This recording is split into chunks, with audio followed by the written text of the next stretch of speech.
Este domingo, tradicionalmente, como ya leía Roger hace un momento un texto, celebramos el Domingo de Ramos.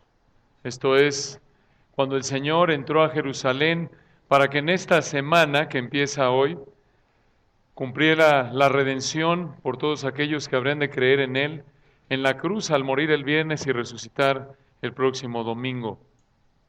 Cuando Él resucitó 50 días después, recordarán de acuerdo con Hechos 1, Él ascendió, vino el Espíritu Santo en Hechos 2, pero les dijo que, y esto es importante de entender, después de que Él resucitara, Él recibiría, después de que Él resucitara y fuera exaltado a la diestra del Padre, Hechos 1, ellos recibirían la promesa del Padre, la cual sería la venida del Espíritu Santo. Aquí en Hechos 1:8 recordarán que hemos explicado que prácticamente es el bosquejo del libro de Hechos, de los 28 capítulos.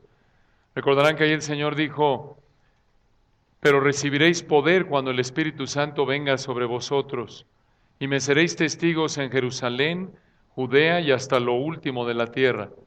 Y aquí estamos en Hechos capítulo 4 en esta mañana, viendo los efectos, por así decirlo, de la resurrección del Señor, porque debido a que Él resucitó y envió al Espíritu, ahora los apóstoles están capacitados para ser testigos del Señor. Y aquí en Hechos 4 vemos cómo el Espíritu Santo fortalece al cristiano frente a la persecución. Este es prácticamente el principio primordial, el punto principal de este gran texto. El Espíritu Santo fortalece al cristiano frente a la persecución. Aquí en el capítulo 4 de Hechos nos encontramos en la sección, como ya lo explicamos, donde el Espíritu Santo está usando a los apóstoles para dar testimonio del Evangelio en Jerusalén. Esto ya lo explicamos, va del capítulo 1 hasta el capítulo 8. Y hoy vamos a iniciar un estudio de este gran capítulo. Vamos a dividirlo en tres partes. Vamos a estudiar tres muestras de la gracia del Espíritu Santo frente a la persecución. Tres muestras de la gracia del Espíritu Santo frente a la persecución. En primer lugar, veremos cómo Pedro y Juan enfrentan persecución, versículos 1 al 22. En segundo lugar, veremos cómo los creyentes son fortalecidos frente a la persecución, en los versículos 23 al 31. Y en tercer lugar, veremos cómo se manifiesta el amor de la iglesia frente a la persecución, en los versículos 32 al 37. Entonces, veamos la primera de estas tres muestras de la gracia del Espíritu Santo frente a la persecución. Ahí en los versículos 1 al 22 observen cómo Pedro y Juan enfrentan persecución. Pedro y Juan enfrentan persecución. Hechos 4, versículo 1. Hablando ellos al pueblo. Una pausa ahí. ¿Quiénes son ellos? Pedro y Juan le están hablando a los judíos ahí en el templo. Recuerden que Pedro estaba predicando ahí en el capítulo 3 al final, en el pórtico de Salomón, después de haber sanado, ¿recuerdan? Al cojo, en Hechos 3:11. Ahora, el hecho que diga que los dos estaban hablando, puede indicar que también Juan estaba hablándole a la gente, no solo Pedro. Sin embargo, Hechos 3 registra a Pedro predicando ahí en el pórtico de Salomón, ahí en esa parte del patio de Salomón, ahí en el templo. Entonces, en Hechos 4:1 están Pedro y Juan hablándole al pueblo, aprovecharon el milagro que Dios hizo a través de ellos para hacer caminar al cojo, para predicar el evangelio, y en el 4:1 nos dice, hablando ellos al pueblo, vinieron sobre ellos los sacerdotes con el jefe de la guardia del templo y los saduceos. En otras palabras, estos hombres, los sacerdotes, con el jefe de la guardia del templo y los saduceos, interrumpieron el sermón de Pedro. Él estaba predicando y de repente se aparecen. Ahora, ¿quiénes son estos hombres? Observen ahí en el texto, versículo 1, vienen sobre ellos en primer lugar los sacerdotes. Los sacerdotes eran en su mayoría saduceos, de acuerdo con Hechos 5:17. Lo más probable es que eran los sacerdotes que estaban a cargo de ofrecer los sacrificios de la tarde, porque recuerdan que de acuerdo con Hechos 3, estas son las 3 de la tarde, es la hora de la oración, pero también de acuerdo con Josefo, lo explicamos a detalle, es la hora en la que se ofrecían los sacrificios allí en el templo. Entonces, lo más probable es que estos eran sacerdotes que estaban ahí a cargo de ofrecer los sacrificios de la tarde. Ahora observen ahí en el versículo 1 que no solo vienen los sacerdotes, sino también viene el jefe de la guardia del templo. Él estaba a cargo de la seguridad del templo. Ahora, en nuestra cultura quizás podríamos pensar, bueno, este señor, ¿quién es? Y bueno, él era un judío que coordinaba otros policías del templo y era asistente del sacerdote. Ahora, culturalmente nosotros pensamos a lo mejor en el guardia de la caseta, era el poli del templo, dirá alguno. Y decimos, bueno, pues no era tan importante, pero este cargo era muy importante en esa cultura, porque esta posición de ser jefe de la guardia del templo era tan importante, porque era como un peldaño en la escalera de responsabilidades. El jefe de la guardia del templo estaba prácticamente a un paso de convertirse en sumo sacerdote. Entonces, no era nada más el poli, ahí el guardia del templo, sino que era muy importante, era en un sentido la mano derecha del sumo sacerdote. Entonces, llegan los sacerdotes, versículo 1, llegan con el jefe de la guardia del templo ahí mismo, y noten un último grupo, los saduceos. Ya dijimos que los sacerdotes en su mayoría eran saduceos, de acuerdo con Hechos 5:17. Los saduceos eran un grupo de judíos que tenían mucho dinero, muy influyentes. Ellos eran políticos que buscaban llevar la fiesta en paz con Roma. Sin embargo, noten, y esto les da una idea de lo corrupta que era la religión judía en la época, como lo explicamos en nuestro estudio de Mateo. Eran gente muy adinerada, era gente que estaba muy metida en la política con Roma, quien recuerden era la potencia que controlaba a la nación de Israel en esa época, y además son parte de los sacerdotes. ¿Dónde hemos visto eso? Muy interesante, ¿verdad? La religión, los religiosos íntimamente ligados con prácticamente la política de países. Esto no es nada nuevo y de nuevo lo que vemos en nuestra época en diferentes naciones, aquí lo vemos. Esto de nuevo les da un termómetro de lo corrupta que era la religión en esa época. El Sanedrín, lo veremos más adelante, ese grupo de 71 hombres que era prácticamente el órgano legal de mayor autoridad en Israel en la época, estaba constituido por su mayoría de saduceos. Entonces, versículo 1, llegan a interrumpir los sacerdotes con el jefe de la guardia del templo y los saduceos, y la pregunta es, ¿por qué no dejaron terminar a Pedro y a Juan? Observen la respuesta, versículo 2. Resentidos, en el griego, muy molestos. ¿Por qué están tan molestos estos hombres? Ahí está la respuesta, versículo 2, de que enseñasen al pueblo y anunciasen en Jesús la resurrección de entre los muertos. ¿Por qué les habría molestado tanto esto? Los saduceos estaban muy molestos por esto. ¿Por qué? El texto no nos dice, pero hay tres razones probables. Tres razones probables. En primer lugar, de acuerdo con Hechos 23:8, los saduceos no creían ¿en qué? En la resurrección de los muertos. Entonces, esa es una posibilidad. Otra razón, número 2, es que los saduceos odiaban al Señor.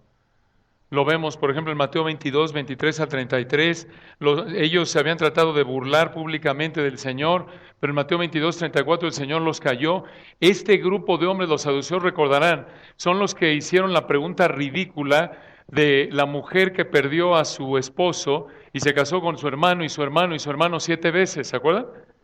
Era una ridiculez porque explicamos en Mateo que era muy poco probable que eso fuera cierto. Y además los hermanos no iban a ser nada tontos casarse ahí con la cuñada viuda negra o algo por el estilo. Porque oye, ya si murieron, ya para el segundo, tercero, cuarto, ¿quién va a querer casarse ahí con la cuñada? Entonces, el punto es que es probable que por eso estaban ellos molestos por eso. Porque no creían en la resurrección, porque odiaban al Jesús que Pedro y Juan proclamaban. Y hay una tercera razón por la que probablemente estaban tan molestos. Y es porque, y probablemente esta es la razón de más peso para ellos, y es que en esa época, cuando un judío le hablabas de resurrección, en su mente pensaba reino ¿qué? Mesiánico, y como Israel estaba bajo la autoridad de Roma, ellos pensaban que el Mesías vendría a derrocar ¿a quién? A Roma, pero si los saduceos eran aliados políticos de Roma, pues no les convenía, ¿verdad? Que le hablaran que ellos, que buscaban llevar la fiesta en paz con Roma, llegara a uno de su pueblo, y como querían tener buenas relaciones con Roma, tener a dos hombres proclamando la resurrección, podría prender la mecha de una revolución, lo cual afectaría su relación política ¿con quién? Con Roma. Entonces, es probable que todas estas razones fueran lo que hacía que los molestara tanto a ellos, a los sacerdotes, que en su mayoría eran saduceos, al jefe de la guardia del templo que trabajaba de la mano con el sumo sacerdote, que era saduceo, y los saduceos. Entonces, es probable que las tres razones tuvieran que ver, contribuyeran a que estaban tan molestos con la predicación de Pedro y Juan, pero probablemente la razón política era la de mayor peso para ellos. Porque finalmente, hermanos, ellos no creían en lo sobrenatural, en la vida después de la muerte, en los ángeles, la resurrección. Ellos vivían para aquí y el ahora, y siendo unos adinerados políticos, no les preocupaba tanto la doctrina, ¿se dan cuenta? El debate teológico, la interpretación, como les preocupaba tanto el aquí y ahora, verse bien con quién, con Roma, porque de eso dependía que ellos mantuvieran el control y el poder que tenían. Interesante ver cómo la historia se repite, ¿no?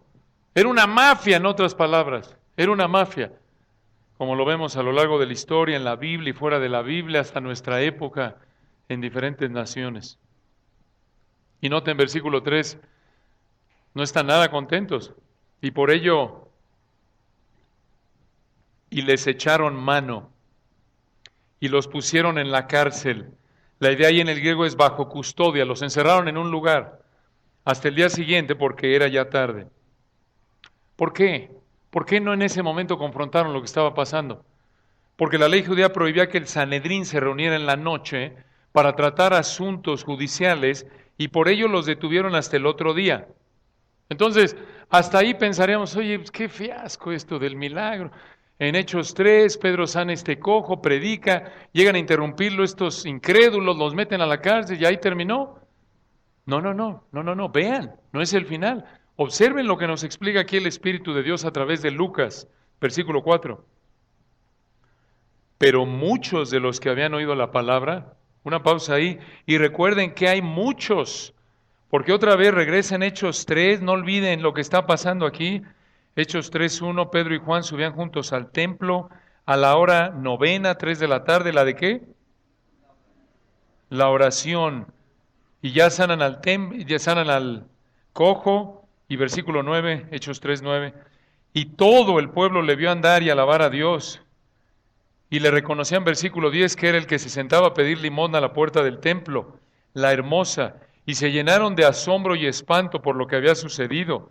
Versículo 11, y teniendo asidos a Pedro y a Juan el cojo que había sido sanado, todo el pueblo atónito concurrió a ellos al pórtico que se llama de Salomón, y recuerdan que les predica y los llama al arrepentimiento. Recuerdan ahí prácticamente en Hechos 3, versículo 19, así que arrepentíos y convertíos para que sean borrados vuestros pecados, para que vengan de la presencia del Señor tiempos de refrigerio. Siguen predicando, 4:1, hablando ellos al templo, vinieron sobre ellos los sacerdotes.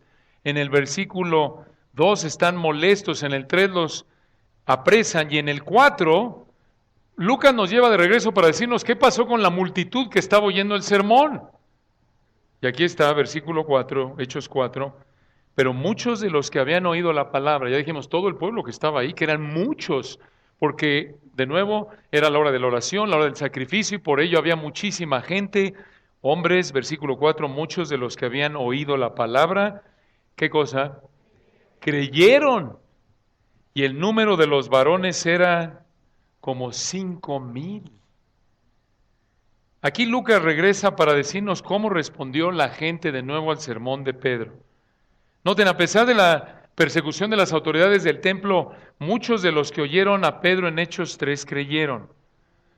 No se nos dice cuántos específicamente, alguno pensará que aquí 5,000 creyeron de un golpe, pero parece más natural tomarlo como que el total de los hombres de la iglesia en Jerusalén hasta ese momento eran 5,000. Ya habíamos visto, recuerdan, en Hechos 2:41, que ¿cuántos se convirtieron en Pentecostés? 3,000 hombres. Y ahora aquí ya van 5,000. Realmente, como dice Hechos 2:47, el Señor estaba añadiendo cada día a la iglesia los que habían de ser, ¿qué? Salvos. Estamos hablando de miles. Por cierto, 5,000, ¿qué dice aquí en el versículo 4? Varones. Esto es sin contar a quiénes. A las mujeres. Entonces, quizás estamos hablando de 8 o 10,000 o más. Esto es muchísima gente. Muchísima gente. Noten la gracia de Dios. A pesar de la oposición de estos corruptos, el Evangelio está siendo extendido. Un gran recordatorio, como dice el Señor, recuerden Mateo 16:18, yo edificaré mi iglesia y las puertas ¿de qué? Del Hades, del infierno, no prevalecerán contra ella. A pesar de que estos hombres, como lo vemos ahí en Hechos 4, sin letras y del vulgo, no influyentes, ignorantes desde el punto de vista de las autoridades religiosas de la época, a pesar de que no son unos donadies ahí, están predicando y ya hay por lo menos 5,000 hombres ahí, ya convertidos. Este es el poder de Dios, el poder de la palabra de Dios. Esto debe animarte conforme ves, por ejemplo, en tu familia, tu trabajo, tus vecinos, dices, oye, estos están más duros que la piedra. El Señor está en control, el Señor tiene el poder de quebrantar el corazón más duro a pesar de la oposición más perversa. Y aquí lo vemos. Y por cierto, aquí volvemos a ver algo que mencionamos en Hechos 2, que había algún tipo de registro en ese entonces, ¿se dan cuenta? Obvio, en la mente de Dios sabe de manera perfecta, pero aquí lo registró Lucas. 5,000. ¿Saben exactamente cuántos creyeron? Y esto es una ilustración de por qué tenemos proceso de membresía. No que es un pecado no tenerlo, pero de esta manera sabemos por quiénes somos responsables delante de Dios en términos de la gente que se compromete con la iglesia local. Esto muestra de manera implícita probablemente una especie de cuidado pastoral por parte de los líderes de la época. ¿Saben quién creyó? Hay una especie de base de datos, ¿se dan cuenta? Obvio es algo implícito, pero es importante mencionarlo. Hay un control, no es que todos creyeron, vengan, ¿cuántos hay, Pedro? Pues no sé. Juan, ¿los contaste tú? No, tú, Mateo, tampoco. No sé, es una multitud. Tú síguele predicando y no te preocupes. No, hay una especie, hay un control, hay un conocimiento. Y esto lo vemos también reflejado en las epístolas, cuando Pablo, por ejemplo, en 1 Tesalonicenses 1, dice que da gracias a Dios por cada uno de los tesalonicenses. Ese cuidado. Y eso es lo que buscamos hacer con el proceso de membresía aquí en la iglesia, de nuevo como ilustración. No es que queremos ser burócratas, sino que al tener sus nombres en una lista, no es nada más para que tengan ahí su cumpleaños el mes que les toca en el boletín. No es nada más eso, es saber si se necesita contactarlos, podemos saber dónde los encontramos y más que nada orar por ustedes y ver quién falta, aunque obvio no hacemos el trabajo que quisiéramos hacer, pero por eso nos ayudan ustedes. Si ven que alguien falta, échenle una llamadita, porque es difícil mantenerle la pista a 200 de ustedes, ¿no? Pero ese es nuestro anhelo y nuestro esfuerzo, cuidar de ustedes, como lo vemos reflejado aquí y sobre todo como es confirmado a lo largo de las epístolas. Entonces, noten que a pesar de la persecución, versículo 4, hay crecimiento. Y otra vez, no es por la elocuencia de Pedro, ya lo vimos en Hechos 2:47, es porque ¿quién está haciendo crecer la iglesia? Dios. De nuevo, noten que Pedro y Juan en ningún lugar vemos en Hechos que dicen, ¿sabes qué? Tuvimos una reunión de oración y hoy vamos a ganar 1,000 almas. Ah, ¿sí? ¿Tuviste una junta con Dios y te dijo exactamente cuántos iba a ganar? No puedes saber, es la obra de Dios. Él añade a la iglesia a los que han de ser salvos. Ellos fueron fieles, predicaron y aún en medio de la hostilidad del Señor añade a la iglesia a tal grado que ya hay aquí 5,000 hombres. Entonces, versículo 5, noten Lucas nos lleva de regreso a lo que sucede a la mañana siguiente. Aconteció al día siguiente que se reunieron en Jerusalén los gobernantes. ¿Quiénes son los gobernantes? Probablemente se refiere a los sacerdotes. Ya dijimos que la mayoría eran saduceos. Noten los ancianos, versículo 5, que era la mayoría, estos eran los saduceos laicos, llamémosle así, los que no estaban de tiempo completo, digamos, los que tenían una carrera profesional, digamos, en el sacerdocio. Y finalmente, versículo 5, noten, se reúnen los gobernantes, probablemente sacerdotes, los ancianos son los saduceos laicos, y finalmente en el 5, y los escribas. Estos eran los intérpretes de la ley, la mayoría de ellos eran fariseos. Ahora, estos grupos de hombres conformaban lo que se llamaba el Gran Sanedrín. ¿Qué era el Gran Sanedrín? Lo recordarán algunos de nuestro estudio de Mateo. El Gran Sanedrín era un grupo de 71 hombres guiado por el sumo sacerdote. Ahora, ¿por qué 71 hombres? Bueno, era prácticamente una tradición, se basaron en Números 11:16, donde decía que iban a tener 70 hombres y le añadieron uno porque no podías dejar a Moisés allá afuera. Entonces era una tradición y como Moisés era muy respetado, ellos decían, bueno, 71 hombres. Por cierto, un recordatorio como la religión judía a lo largo de la historia, al desviarse de la palabra de Dios, cayeron en todo tipo de tradiciones y supersticiones, lo vemos desde tiempos bíblicos hasta nuestra época. Si quieren ver un grupo de personas religiosos y sumamente supersticiosos, vean a los judíos. Eso es clásico. Y por cierto, vean que esa es una ilustración de cualquier tipo de religión humana, cualquier tipo de religión, cualquier tipo de esfuerzo que busca acercarse a Dios por sus propias fuerzas. Es lo que sucede, ¿no es cierto?, con cualquier religión. Lo vemos en el catolicismo, budismo, entre los musulmanes. Noten, normalmente la religión, y la religión me refiero apartada de la palabra de Dios, no como Dios lo dejó en su palabra, por ser invención de hombres, se caracterizan de generar en una serie de tradiciones, opiniones, invenciones humanas y supersticiones que hasta te da risa, ¿no es cierto? Y ahí están sus ajos en la puerta y demás, y los malos espíritus y no sé qué. No se ofendan si tienen sus ajos en la puerta, a lo mejor ahí no van a llegar los vampiros a atacarlos en la noche. O bueno, a lo mejor en el mejor de los casos lo están secando para su sopita de hongo. Está bien, eso no hay problema. Pero realmente no sabemos exactamente desde cuándo operaba el Sanedrín. Es probable, parece, históricamente hablando, que desde tiempos helénicos o griegos, allá por el siglo III, IV antes de Cristo. Ahora, el Sanedrín, también se conocía el Gran Sanedrín o el Sanedrín de este grupo de 71 hombres, se le conocía como Sanedrín o Gran Sanedrín. Ya lo dijimos, es importante remarcarlo, era la máxima autoridad legal sobre los judíos, pero operaba bajo Roma. Ellos tenían jurisdicción sobre todo asunto legal, hagan de cuenta que era el parlamento israelí de la época. Pero no tenían jurisdicción sobre asuntos sobre los que Roma tenía jurisdicción, como cuáles, lo vemos en los evangelios. ¿La pena de qué? La pena de muerte. Por eso recuerdan que cuando juzgan al Señor, ahí en Mateo, y es un juicio falso, Caifás lo acusa falsamente, y lo tienen que llevar ante Pilato para que Pilato dé la orden de ¿qué? De crucificarlo. Así tenía que ser, porque el Sanedrín no tenía las facultades legales para ejecutar a nadie. Entonces, allí en el versículo 5 observen que nos dice que estos hombres, que son el Sanedrín, se reunieron en Jerusalén. Pero exactamente ¿en dónde en Jerusalén?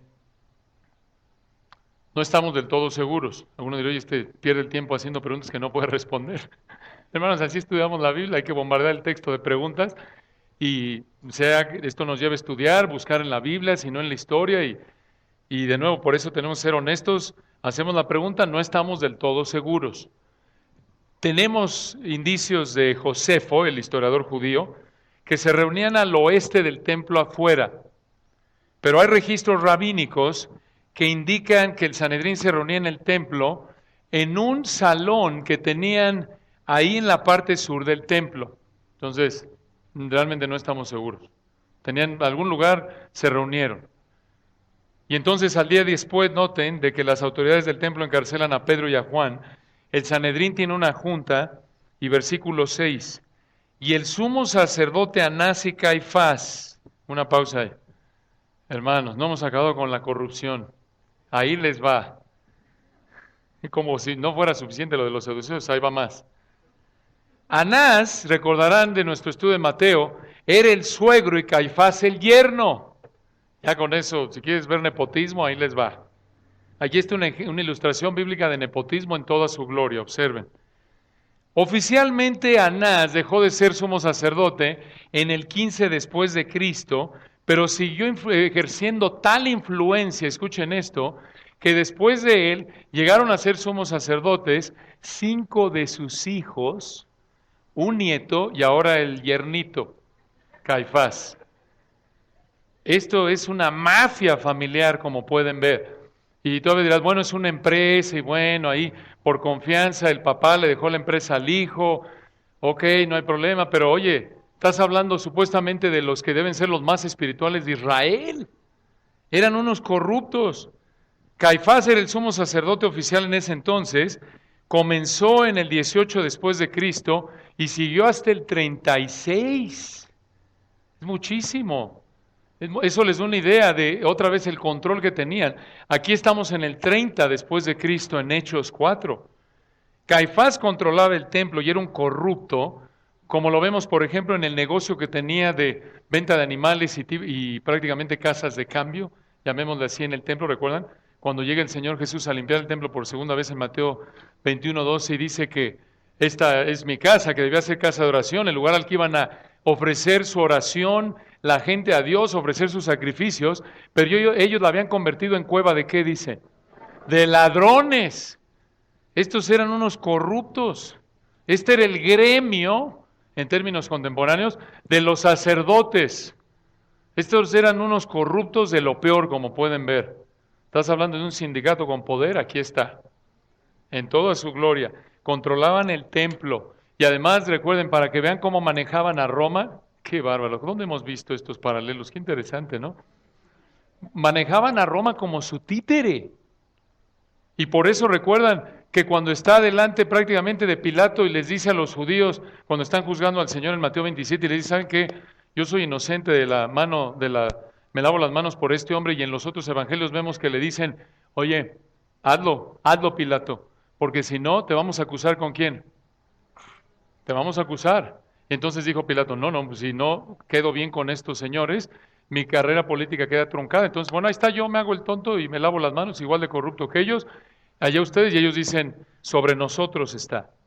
Entonces, estos corruptos, de nuevo, noten, versículo 6, el sumo sacerdote Anás y Caifás de nuevo es el oficial ahorita, Caifás en Mateo 26 fue el que guió al Sanedrín para enviar a Jesús a Pilato, y noten, ahí nos dice el versículo 6, que está el sumo sacerdote Anás y Caifás, y Juan y Alejandro, no sabemos quiénes eran, pero quizás era algún primo, sobrino o compadre de Caifás, como vemos las cosas, pero realmente no sabemos. Y todos los que eran, escuchen esto, de la familia de los sumos sacerdotes. Hermanos, esto es un asco. Es nepotismo, pero a la N potencia, ¿se dan cuenta? Toda la familia está ahí. Estos no se reunían para celebrar Navidad o en ese entonces la paz, se reunían para trabajar juntos como corruptos ahí en el Sanedrín. Eran unos pillos estos hombres. Y nota en versículo 7, ya con esto, por cierto, vean, pueden ver a dónde va esto, ¿no? Si todo el mundo está ahí coludido, ¿no es cierto? Todo el mundo es familiar de todo el mundo. Y ya de entrada ya esto nos prepara para ver que estos señores no van a tener ningún tipo de objetividad, ¿no es cierto? En lo que van a juzgar. Hay que quedar bien con el patriarca, seguramente Anás. Y nota en versículo 7, y poniéndoles en medio, esto es a Juan y a Pedro, les preguntaron, ¿con qué potestad o en qué nombre habéis hecho vosotros esto? Esto es, ¿con qué autoridad enseñaron y predicaron? Otra vez, por el versículo 12, esto les preocupaba. Noten nada más, hermanos, lo que están haciendo. No los arrestan por haber sanado al cojo. Vean el contexto inmediato apunta a que están resentidos. ¿Por qué? Lo acabamos de ver ahí. ¿Por qué están resentidos? Versículo 2. ¿De que qué? ¿De que sanasen al cojo?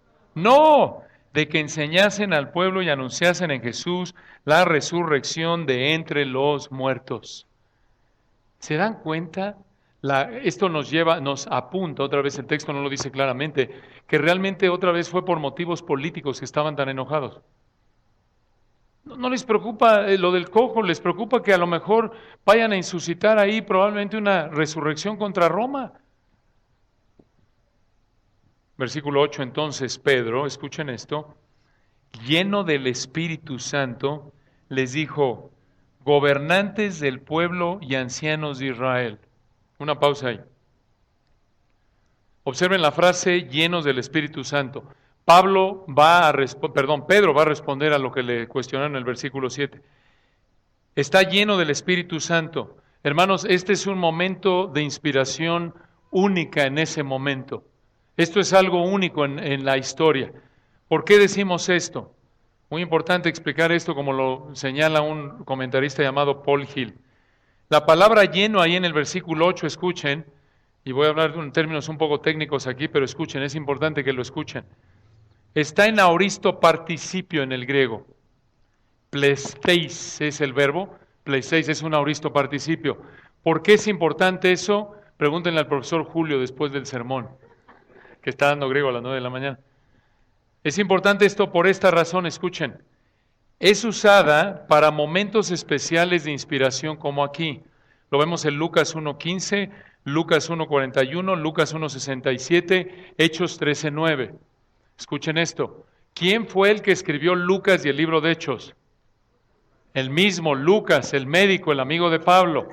Entonces, por lo que vemos aquí, parece que podemos concluir que bajo inspiración del Espíritu Santo, Lucas usó el aoristo participio de plesteis, que es plesteis de ser lleno, para hablar de momentos de inspiración única, no de ser controlado por el Espíritu. Por ejemplo, en el 2.38, la recepción del Espíritu, que es para todo creyente, o el adjetivo pleres, ser lleno del Espíritu, como para hablar de Esteban en Hechos 6.5, Bernabé en Hechos 11.24.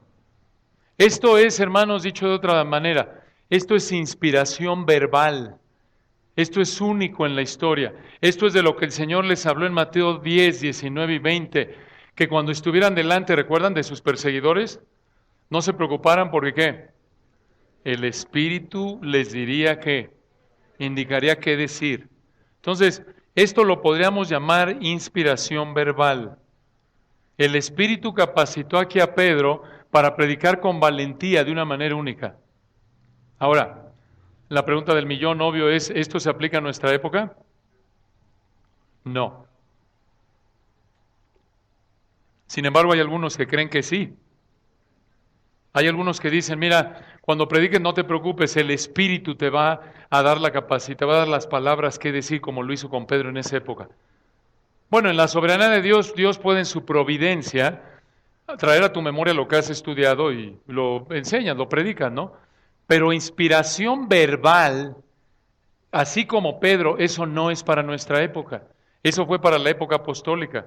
Algunos creen que el Espíritu te unge, y hablan de una unción, y te unge en el momento en el que predicas, como lo vemos aquí en Hechos, y no van a ninguna otra epístola, porque no lo ves en ninguna otra parte de la Biblia, y se van al Antiguo Testamento para apuntar, para basar esta idea en el ministerio del Espíritu en el pasado. ¿Se acuerdan como con David en el Salmo 51? Que pega con Betsabé y con Urías y dice, no quites tu Santo Espíritu, ¿qué? De mí. No es que iba a perder la salvación, sino que en esa época el Espíritu tenía un ministerio en el que venía, capacitaba a la persona para una tarea específica y podía después irse, como lo hizo con Saúl, ¿se acuerdan? Que cuando Dios lo está juzgando ya quita su espíritu de él, le quita la capacidad que le había dado para servir como rey. Entonces, eso no se aplica a nuestra época. Y observen aquí también que es importante mencionar, algunos dicen, oye, como el Espíritu de Dios, como Pedro, le dio inspiración verbal en ese momento, a la hora de predicar o enseñar, pues no estudies porque el Espíritu te inspira. Y se oye muy atractivo ese, ¿no? Nada más ora. lee, obvio sin echar mano de herramientas para reconstruir el contexto histórico, literal, etcétera, la gramática, y nada más, ora, no estudies, y se paran, y por eso, hermanos, tristemente, hay tantos predicadores y maestros, y lo ven en congresos o ahí en enlace, ahí cuando me quiero torturar, ahí le prendo un ratito, ay, es una pena. No exponen el texto. Eso no es predicación. Esa es nada más una sesión de oratoria motivacional, sazonada con 2, 3 versículos bíblicos y algunas anécdotas o historietas bíblicas. Eso no es predicación. Cuando alguien no te explique el texto, no te explica cuál es la intención del autor original en un pasaje y sus implicaciones para tu vida en la actualidad, no está predicando. Puede estar usando la Biblia, pero no es más que una sesión, un discurso, a lo mejor motivacional, moral, que se disfraza muchas veces de cristiano detrás de un púlpito, pero no tiene nada que ver con lo que es predicación genuina. Entonces no podemos tomar aquí este texto de Hechos 4:8 y decir que no debes estudiar porque el Espíritu te va a decir qué decir, que no te preocupes porque viene la unción del Espíritu, porque nunca lo vemos en las epístolas, solo se ven Hechos, recuerden, Hechos es un libro de transiciones, y apuntan otra vez al Antiguo Testamento, y cuando preguntas, oye, ¿y cómo sabes que el Espíritu te ungió a estas personas que dicen que en un momento específico los ungió para predicar? Normalmente lo que dicen son opiniones, ideas subjetivas, porque no pueden probarlo de un texto. Dicen, bueno, tienes un sentido de libertad, piensas con claridad, sientes como que tú no estás hablando. Pues eso es bastante subjetivo, ¿no es cierto? Yo a veces así me siento, no sé ustedes, cuando no he dormido bien, o te tomas una medicina y te sientes como que estás fuera de ti mismo, y como que estás hablando en automático, pero no creo realmente, y no es a la luz de la Biblia, que el Espíritu de Dios vino sobre ti de una manera poderosa en el momento. Entonces, de nuevo, recuerden, la autoridad para todo asunto de fe y práctica es ¿qué? La palabra de Dios. A eso se reduce, correctamente interpretada. De lo contrario, en el momento que te apartas de este principio, abres la puerta a todo tipo de opinión humana, tradición, ideas no bíblicas y terminas también en prácticas no bíblicas. Entonces, Pedro, ahí en el versículo 8, les dice, gobernantes del pueblo y ancianos de Israel, versículo 9, puesto que hoy se nos interroga acerca del beneficio hecho un hombre enfermo, de qué manera éste haya sido sanado, sea notorio, versículo 10, a todos vosotros y a todo el pueblo de Israel, que en el nombre de Jesucristo de Nazaret, a quien vosotros crucificasteis, y a quien Dios resucitó de los muertos, por él este hombre está en vuestra presencia sano. Noten que Pedro aprovecha otra vez, usa el milagro para hablarles de quién, de Cristo.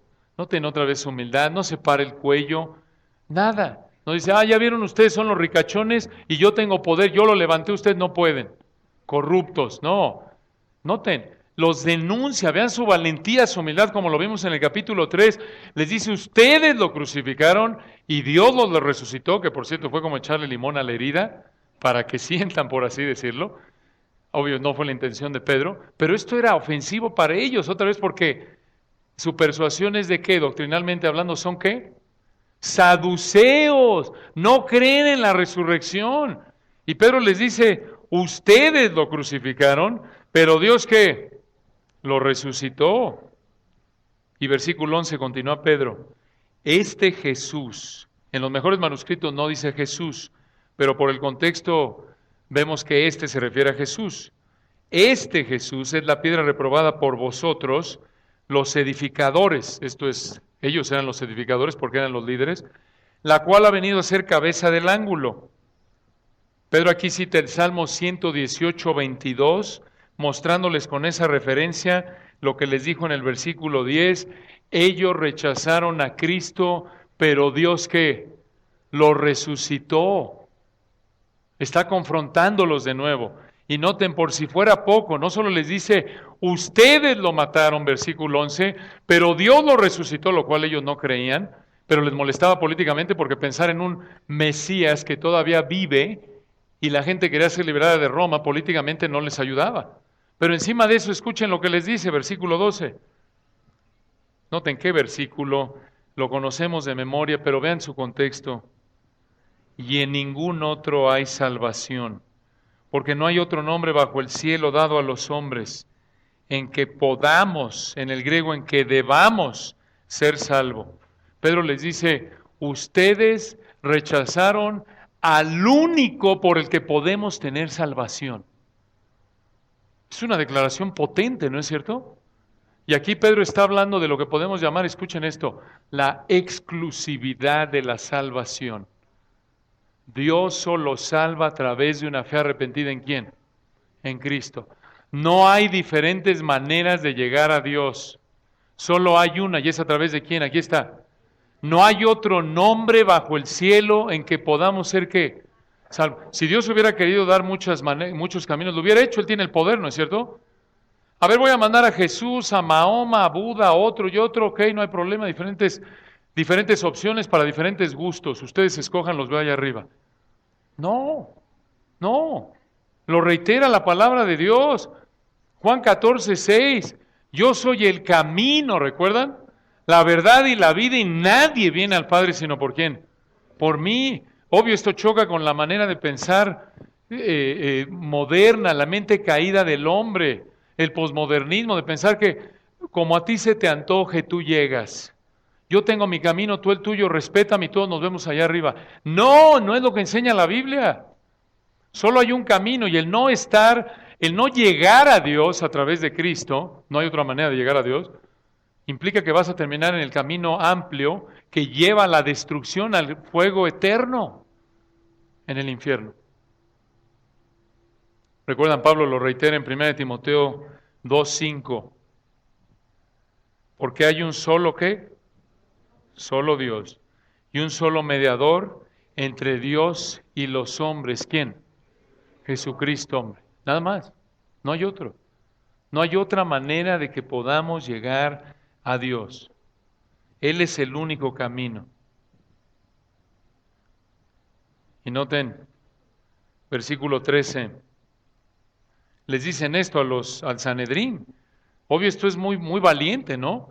Si ya les acaba de decir ahí en el versículo 11, en el versículo 10 de nuevo, en el nombre de Jesucristo de Nazaret, a quien vosotros crucificasteis, a quien Dios resucitó, Él es el responsable de que este hombre cojo esté sano, y además, versículo 11, el que ustedes rechazaron, ha resucitado, y además, versículo 12, al que ustedes rechazaron, es la única manera de ser salvos. ¿Esto les impactó? Tristemente no para salvación, pero sí los llevó a que observen, notaran algo en Pedro y en Juan, versículo 13. Entonces, viendo el denuedo de Pedro y de Juan, esto es viendo la confianza, la valentía, la libertad al hablar, y sabiendo que eran hombres sin letras y del vulgo, se maravillaban y le reconocían que habían estado con Jesús. ¿Qué es esto? Les maravilló la valentía de Pedro y Juan, a pesar de que no eran hombres formalmente preparados por rabinos. Noten la frase, hombres sin letras. Sin letras es la palabra griega agrammatoi. Agrammatoi, alfa privativa, grammatoi. ¿De donde obtenemos qué palabra? Gramática. No educados, no preparados formalmente, académicamente. Y del vulgo, quiere decir, sin preparación, gente común. Y obviamente ellos, otra vez, ¿por qué menosprecian eso? ¿Quiénes son estos? Unos políticos corruptos, adinerados, que solo respetaban, obvio, a la gente como ellos, gente que estaba formalmente preparada en escuelas rabínicas de la época, y les maravillaba que aunque no tenía Pedro preparación académica y que era un hombre común y corriente, podía predicar con esa valentía, claridad, elocuencia. ¿Y por qué pudo predicar así Pedro? Ya lo vimos ahí.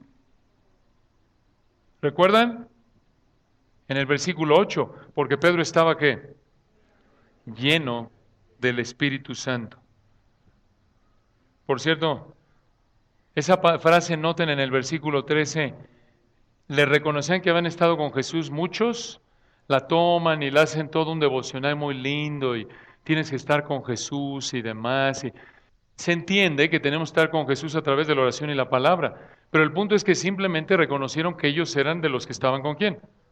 Con Jesús. Estos eran de los de Jesús. Ahora, muchos, y ya estamos terminando aquí, algunos erróneamente toman este texto y dicen, no tenemos que prepararnos. Porque ve a Pedro y a Juan, ¿para qué vas a un seminario? ¿Para qué tomas estudios? ¿Para qué vas a una escuela bíblica como aquí en Logos? ¿Para qué tomas tanto estudio de la Biblia? Ellos eran simplemente hombres sin letras y del vulgo, y los llenó el Espíritu de Dios, tú nada más ora y el Espíritu te llena y ya puedes enseñar. No, por favor, no. No. Vean, aquí está la refutación en el texto. Por dos razones, por lo menos, está mal esa conclusión de pensar que sin prepararte Dios te puede usar para predicar correctamente su palabra. Está mal ahí en el contexto simplemente. Vean, Pedro estuvo con quién, le reconocían que estaban con quién. Con Jesús. Tuvieron 3 años, por así decirlo, de seminario con el Hijo de Dios. ¿Cómo no iban a estar preparados, no es cierto? Día y noche ahí con Él. Lo vemos una probadita de eso a lo largo de los evangelios. 3 años personalmente instruidos y discipulados por el Maestro perfecto. Y decimos que no necesitas preparación académica. Bueno, si estuviera Jesús contigo 3 años, dándote estudios continuamente por 3 años, no. Ese fue el caso con Pedro. ¿Se dan cuenta? Y no solo eso, sino que su sermón, que estamos viendo aquí en los versículos 8 al 12, refleja su conocimiento, interpretación correctas de qué? De la palabra de Dios. No lo vemos diciendo ninguna tontería, ¿o sí? Hasta cita el Salmo 118 en su momento, les dice que ellos crucificaron a Jesús, que Él lo resucitó, toma el Salmo 118 para mostrar bíblicamente cómo se cumplió lo que Dios había dicho. Al contrario, hermanos, este no es un versículo para apoyar que no debemos prepararnos para predicar la palabra de Dios. Y Pablo lo reitera en 2 de Timoteo 2:15, procura con diligencia, da tu máximo esfuerzo, le dice a Timoteo, presentarte a Dios ¿qué? Aprobado, como obrero que no tiene de qué avergonzarse, que ¿qué? Que usa bien la palabra de verdad, que traza derecho, que estudia para entender cuál es la explicación, la interpretación correcta del texto y en relación al resto de la Biblia, etcétera. Es trabajo duro. Entonces, necesitas estudiarla y para estudiarla necesitas prepararte para saber cómo estudiarla. Y de esta manera poder predicar como Pedro y así en ese sentido, escucha, ser controlado por el Espíritu. No en el sentido de Pedro, ya lo dijimos, fue inspiración verbal única, pero en el sentido de todo cristiano que es normativo, de Efesios 5:18, de Colosenses 3:16, de que la palabra de Cristo ¿qué? Mora, te controla y por ende el Espíritu te controla. Esta es la manera de prepararte para enseñar, para predicar, para vivir la vida cristiana, como ya lo hemos explicado en Hechos 2. Estudiando para saber cómo estudiar la palabra, para interpretarla correctamente, someterte a ella y disfrutar de la bendición de Dios en tu vida porque estás caminando ¿en qué? En obediencia. Y así entonces puedes enseñar. Y puedes enseñar con la confianza de que Dios va a usar su palabra porque le estás enseñando correctamente. Un gran ejemplo. Bueno, seguiremos la semana que entra, si Dios quiere, ahí con el versículo 14. Oremos. Padre, gracias por el privilegio que nos diste de abrir tu palabra en esta mañana.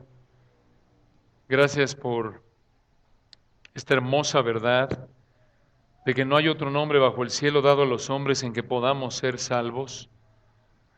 Oramos porque en esta mañana si hay alguien que todavía no ha venido con una fe arrepentida a nuestro Señor, todavía no ha creído la verdad gloriosa de que tú, el Dios del universo, se hizo hombre, vivió una vida perfecta y murió en la cruz para ser tratado como si hubiera vivido la vida de pecado de los que creen en Él, para que así los que creemos en Él nos trates como si hubiéramos vivido su vida perfecta. Si alguien todavía no cree en esta gloriosa verdad, en que nuestro glorioso Señor está resucitado, oramos que tu Espíritu lo lleve al punto de ver su pecado, su situación desesperada de que en ningún otro hay salvación, ni en otra religión, ni en ningún esfuerzo humano, sino solo en Jesús. Oramos que nos dé sabiduría para ser fieles como Pedro, que a pesar de la hostilidad que enfrentemos, seamos diligentes en estudiar tu palabra para que esté en nuestra mente y la podemos entender y explicar con claridad para tu gloria. Amén.